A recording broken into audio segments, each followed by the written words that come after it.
नमस्कार दोस्तों। सवाल आया है कि मांसाहार करना सही है या गलत है। तो चलिए आज इसी पे बात करते हैं। बात सही और गलत की नहीं है, बात बोध और अबोध की है। बात होश में होना और बेहोशी में होना उसकी है। बात जागने की है और सोए में रहने की है। यह डिफरेंस है। जो होश में होगा, जो जागृत होगा, वो मांसाहार नहीं करेगा, अपने आप ही नहीं करेगा। क्यों? क्योंकि उसमें प्रेम नहीं है, वो प्रेम का प्रतीक नहीं है, उसमें हिंसा है।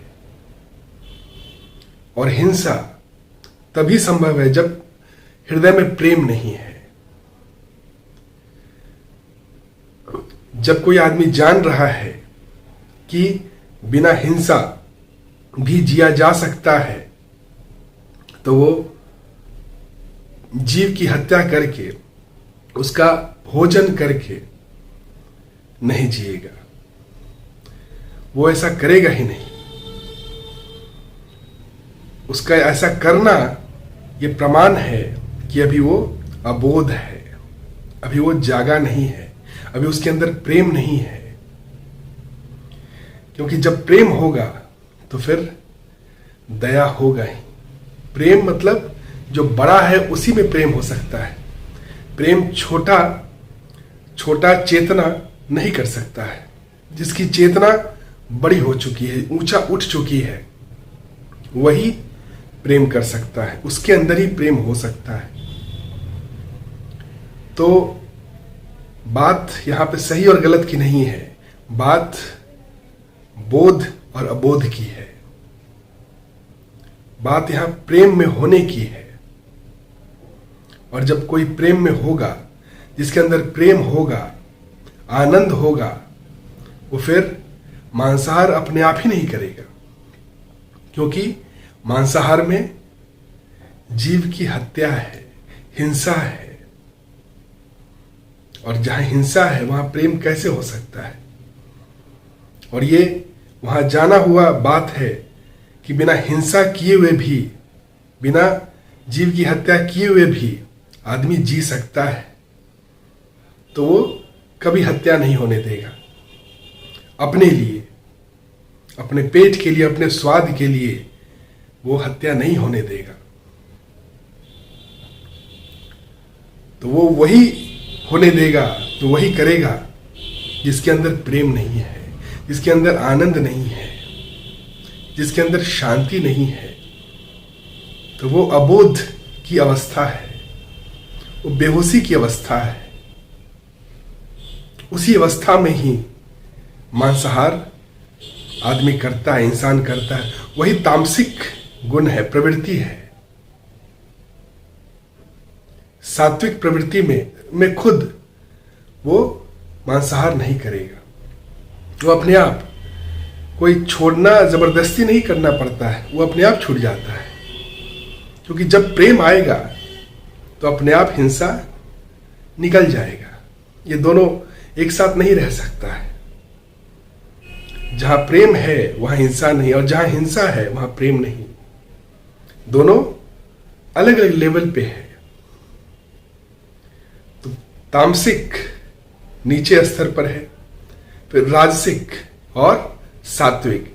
इस पे मैं एक वीडियो बनाया भी हूं, तामसिक, राजसिक और सात्विक, जिसका लिंक मैं वीडियो के डिस्क्रिप्शन बॉक्स में दे दूंगा और आई बटन पे भी मैं उस पे दे दूंगा। आप देख सकते हो उसको। आपको ब्रीफ मिल जाए कि सात्विक, तामसिक और राजसिक क्या होता है। ये चेतना का ही स्तर है। जो जागृत अवस्था है वो सात्विक के हाईएस्ट स्टेट पे है। तो उस अवस्था में आदमी प्रेममय हो जाता है। और इसमें प्रेम है, उसमें करुणा है ही, दया है ही, और शांति है ही, आनंद है ही। और जहां ये है, वहां पे हिंसा होगा ही नहीं। मन में हिंसा होगा ही, हिंसा भाव आएगा ही नहीं। और जहां हिंसा भाव नहीं आएगा फिर वो मांसाहार कर ही नहीं सकता है। कोई अगर प्रेम में होते हुए कोई मांस खाए, ऐसा हो ही नहीं सकता है। जिसको प्रेम है, जिसके अंदर प्रेम है, वो खुद म खुद वो मांसाहार नहीं करेगा, क्योंकि वो मांसाहार हिंसा का प्रतीक है। और हिंसा प्रेम में नहीं होता है, आनंद में नहीं होता है। कोई आनंद में और प्रेम में हिंसा नहीं कर सकता है। तो होश में हिंसा होगा ही नहीं, होश में मांसाहार हो ही नहीं सकता है। तो बात यहां पे सही गलत की नहीं है, बात यहां पे होश और बेहोशी की है, बात यहां बोध और अबोध की है। तो जिसे शांति चाहिए, आनंद चाहिए, प्रेम चाहिए, तो वो पहले बनना होगा। जब हमें प्रेम चाहिए तो प्रेम में बनना होगा। जब हमें आनंद चाहिए तो आनंद में बनना होगा। और वो कैसे बन सकते हैं? वो चेतना जब ऊंचा उठता है तभी बन सकते हैं। जैसे कोई नीम का पेड़ है, उसमें नीम ही लगेगा, करवाहट ही होगा। और जिसमें आम का पेड़ है उसमें मिठास ही होगा। तो जो जैसा अंदर से होगा उसको वैसा ही एक्सपीरियंस वो करेगा।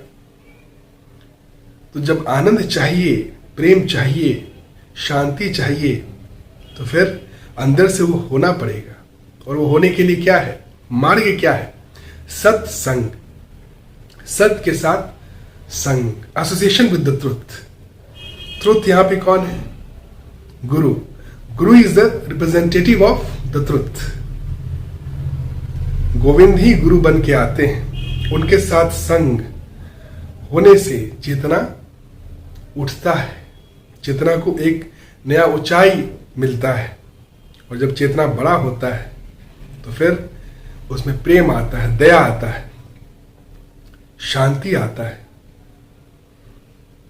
और जब जो बड़ा है उसी में करुणा है, उसी में प्रेम है, उसी में आनंद है और शांति है।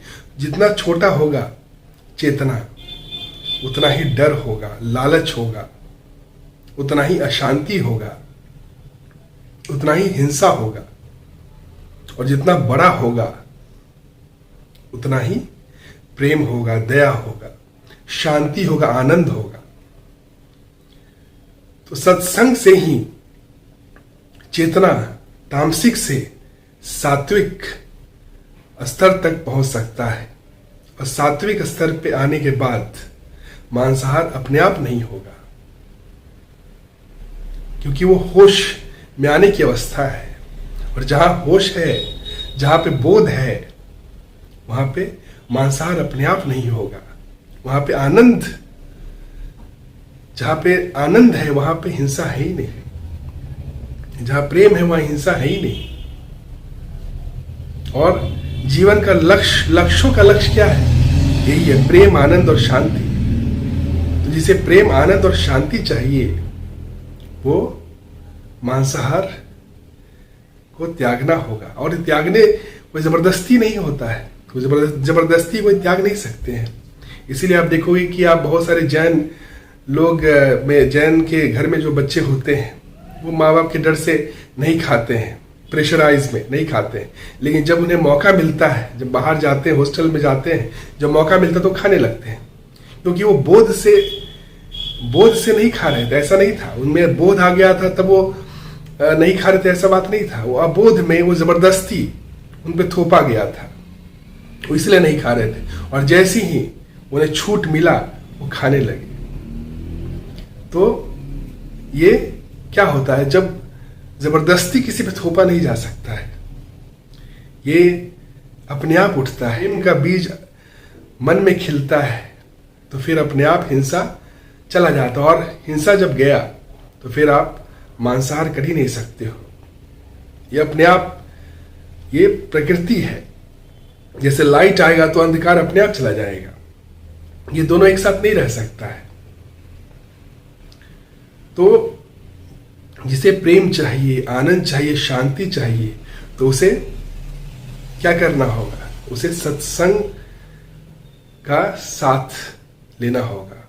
क्योंकि सत्संग में मतलब क्या है? संगति मिलेगा, गुरु का संगति मिलेगा। संगति मतलब संग संगति, जिसके साथ हम उठते हैं बैठते हैं वैसा ही हम बनते जाते हैं, और जैसा हम बनते जाते हैं वैसा ही हम एक्सपीरियंस करते जाते हैं। जैसा हम अंदर से होंगे वैसा ही हम एक्सपीरियंस करेंगे। तो जब अगर हमें चाहिए प्रेम, आनंद और शांति चाहिए, तो हमें फिर क्या करना होगा?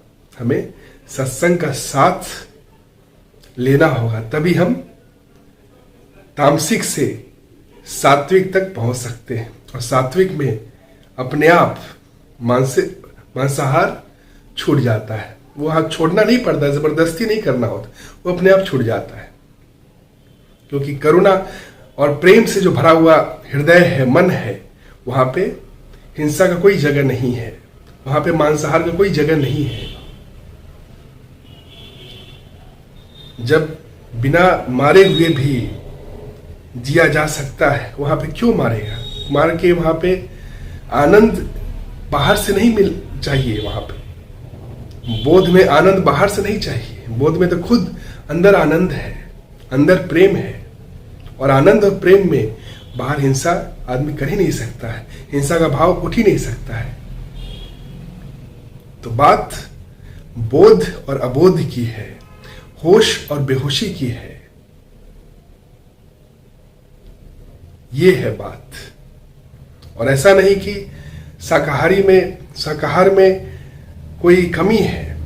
शाकाहार में भी सारे विटामिन्स, कैल्शियम, सारे कुछ उसमें मिलते हैं। ऐसा नहीं कि उसमें नहीं मिलते हैं। जितना जरूरत है शरीर को चलने के लिए, एक स्वस्थ शरीर का निर्माण के लिए, वो शाकाहार में पूरा सब कुछ है। और हम ये समझना होगा कि जो भी भौतिक स्तर पे जो भी है वो माध्यम है, वो साधन है। साध्य क्या है? ईश्वर, जो कि प्रेममय है, जो कि आनंदमय है, जो परम शांति है, वही है ईश्वर, वही साध्य है। तो जब हम साधन को साध्य बना लेते हैं बेहोशी में, तब हम दुख हमारी जिंदगी में आता है, अशांति आता है, नफरत आता है, हिंसा आता है। और हमें चाहिए क्या? आनंद चाहिए, प्रेम चाहिए, शांति चाहिए। इसके लिए हम कैसे बढ़ सकते हैं उसके तरफ बढ़ने का एकमात्र उपाय है सत्संग। सत्संग के सहारे से ही हम प्रेम में बन सकते हैं, ईश्वर तक पहुंच सकते हैं, आनंद में बन सकते हैं। यही तरीका है। बाकी अगर आप कोई भी क्वेश्चन हो तो आप बेहिचक कमेंट सेक्शन में पूछ सकते हैं। और अगर वीडियो अच्छा लगे तो लाइक, कमेंट और शेयर जरूर करें, ताकि और लोगों तक वीडियो पहुंच सके और लोग भी आपके द्वारा लाभान्वित हो सके। Thank you, have a nice day, प्रणाम।